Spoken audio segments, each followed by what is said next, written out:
Hello friends, मैं हूं संदीप और ये है एस्ट्रोफाइल्स इंडिया का यूट्यूब चैनल। आप देख रहे हैं किताबों की दुनिया पार्ट 2। किताबों की दुनिया का पहला एपिसोड काफी वक्त पहले आ चुका था और ये जो दूसरा एपिसोड है इसको आने में काफी टाइम लग गया है, पर अगर आ ही गया है तो चलिए कहानी को आगे बढ़ाते हैं। तो सबसे पहले तो मैं आप सभी को दीपावली की हार्दिक शुभकामनाएं दे दूं अपनी तरफ से। अब हम आगे बढ़ते हैं। जैसा कि आपको याद होगा, हमने पिछली बार किताबों की दुनिया में श्री ज्ञान चतुर्वेदी जी की जो किताब है अलग, जो कि एक व्यंग्य संग्रह है, हमने इसमें से एक कहानी पढ़ी थी। आज हम इसी कड़ी को आगे बढ़ाते हैं और पढ़ते हैं आनंद का अधिकार। तेल से लगभग रीते हुए दीपक, अधजली बातियां, पिघली हुई आधी अधूरी सी ढह चुकी मोमबत्तियां, आधी जली आधी पिघली। दिवाली की रात के बाद की सुबह का दृश्य, सुबह भी ना कहें अल सुबह कह लें। अलस भोर का धुंधलापन है। रात जा चुकी पर मानो सुबह अभी पहुंची नहीं है। गहरी नींद में है कॉलोनी के लोग। देर रात तक जागकर तगड़ी दीपावली मनाई है सबने। बड़े भव्य बंगलों की कॉलोनी है। देर रात तक खूब जगमग और शोर शराबा रहा। खूब पटाखे फोड़े, चक्रियां, बम, अनार, सुर्री बम, दीपक, मोमबत्तियां, बिजली के रंग बिरंगे लट्टू। खूब मनी दीपावली। और अभी सर्द अलस भोर का समय। सुबह की हल्की उजास से आकाश भर गया है, परंतु यह उजास अभी धरती तक उतरी नहीं है। अंधेरे और उजाले को कभी एक साथ देखा है? वही है अभी। बंगले की दीवारों और छत पर लटके लट्टू अभी भी लपझप कर रहे हैं। बंगले के पोर्च के बाहर सड़क पर जलाए हुए पटाखों का मलबा सा बिखरा पड़ा है हर तरफ। जले अधजले अनारों के ठूंठ, काली अधजली जली फुलझड़ियां, चिथड़े चिथड़े होकर बिखर गए रंगीन कागजों के रंगीन रंग बिरंगे टुकड़े जो कभी बम के हिस्से थे। फिर जले बुझे बिना चले बम, लड़ियां और अन्य पटाखे भी इसी कचरे के बीच यहां वहां पड़े हुए हैं। मोमबत्तियों का मोम पिघलकर बंगले की बाउंड्री वॉल पर यहां वहां फैल गया। कुछ दिए वहीं पलट गए, कुछ जमीन पर गिर गए। तेल का छोटा सा डब्बा सीमेंट पर। वैभव भरी दीपावली की रात का अटाला यहां वहां पड़ा है। इसी धुंधली सर्द अंधियारी सी सुबह में चार छोटे छोटे बच्चे न जाने किस दिशा से अचानक ही किसी छापामार टुकड़ी के कौशल से कॉलोनी की इस सड़क पर प्रकट हुए हैं और आते ही सड़क पर बिखरे पटाखों के मलबे की गहन पड़ताल में व्यस्त हो गए। वे सतर्क हैं और तेजी से हाथ चला रहे हैं।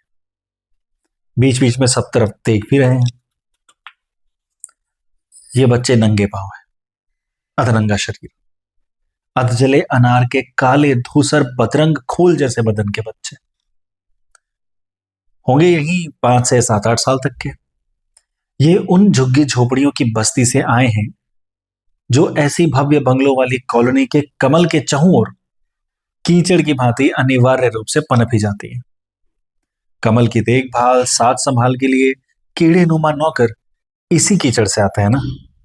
उन्हीं की ये 1.5 पसली वाली संतानें हैं जो इस वक्त सड़क पर बिखरे दीपावली के मलबे में से उन पटाखों के लिए जद्दोजहद भरी पड़ताल कर रहे हैं जो रात में जलने से रह गए होंगे। ये अध चले बम पटाखे यदि मिल जाएं तो जीवन सफल हो जाए इन बच्चों का। चारों बच्चे पैनी निगाह से किसी विशेषज्ञ की भांति सड़क और पोर्च के परिदृश्य का गहन निरीक्षण कर रहे हैं। उनके हाथों में संटियां हैं जिनसे वे कचरा कुरेद रहे हैं। अधजले पटाखों को हथेली पर रखकर सूक्ष्म पड़ताल की जा रही है और कठिन तकनीकी निर्णय लिया जा रहा है कि पटाखों में कुछ बारूद बकाया है या नहीं। आपस में परस्पर राय ली जा रही है और विशेषज्ञ टिप्पणियां की जा रही हैं। ये वाला तो एकदम साबुत है रे, क्यों नहीं? छुटके ने दिखाया उठाकर तो बड़के ने दिया एक करारा हाथ मिला के, साले ये पूरा खोखला नजर नहीं आता क्या तेरे को? कहता है कि साबुत है, कैसा गधा है रे? सारे बच्चे हंसते हैं चुटके पर कि तवड़ा घोड़ा हो गया है और चला हुआ पटाखा की भी नहीं पहचानता। सारे ही कर रहे हैं। तभी बुजुर्ग किस्म के 8 वर्षीय बड़े बच्चे ने सभी को फटकारा और चिताया कि कॉलोनी की उधर की सड़क भी देखनी है अपन को। नहीं तो कहीं पप्पू गप्पू अपन से पहले पहुंच के सारे पटाखे ना बीन ले जाएं। जल्दी करो। सभी जल्दी जल्दी बीन बीन कर पटाखों को पॉलिथीन की थैलियों में भरने लगे।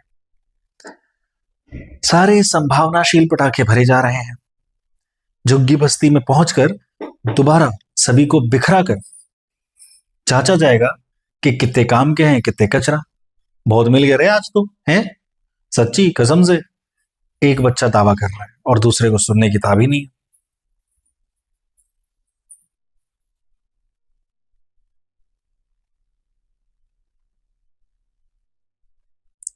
दूसरे से अपनी ही खुशी बर्दाश्त के बाहर है।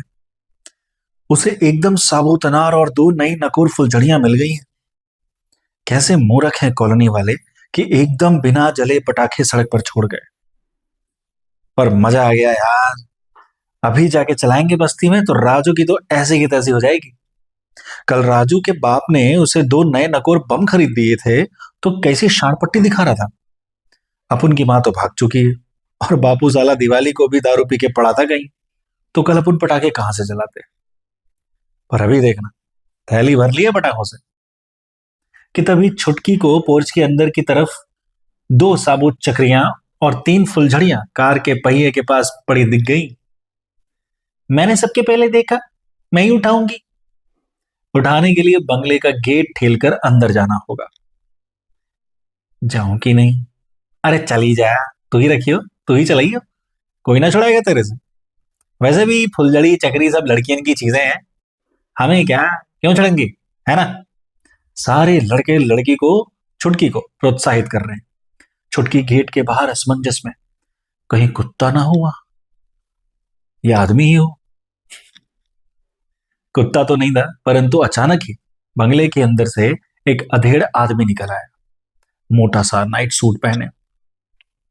क्यों रे गधो, चोरी कर रहे हो, हैं? झुग्गी के बच्चों को देखकर बंगले वाले के मन में सर्वप्रथम जायज विचार यही आया। भागो रे! बच्चे समवेत स्वर में चिल्लाकर गदबद लेकर भागे, हाथों में पटाखों की थैलियां। आवाजें सुनकर पड़ोसी भी बाहर निकल आए और अपने पोर्च में ही खड़े रहकर इस पोर्च वालों से सारा मामला दरियाफ्त करने लगे। क्या हुआ सेना साहब? अरे कुछ नहीं, ये झुग्गी के लौंडे लपाटी साले पटाखों के बहाने बंगलों में घुसने की कोशिश करते थे। वो तो देख लिया, वरना ना जाने क्या चोरी करके ले जाते। ये अपनी कॉलोनी के सिक्योरिटी गार्ड साले करते क्या हैं? Colony is going to dogs really. दोनों देर तक बातें करते रहे कि जमाना भरोसे लायक नहीं बचा है। और बच्चे,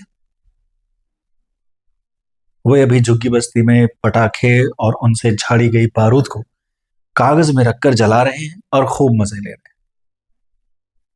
दीपावली पर थोड़ा सा आनंद लेने का उनका भी तो कुछ अधिकार बनता है कि नहीं? तो ये थी किताबों की दुनिया का एपिसोड 2, ये था। और आगे देखने के लिए हमारे साथ बने रहें एस्ट्रोफाइल्स इंडिया पर। हम किताबों की दुनिया में और आगे जाएंगे और गहरे जाएंगे और इस दुनिया से नायाब नमूने आपके लिए चुनकर लेके आएंगे। तब तक दीपावली की आप सभी को हार्दिक शुभकामनाएं एस्ट्रोफाइल्स इंडिया की तरफ से। और जब तक हम नहीं मिलते तब तक कीप लुकिंग अप।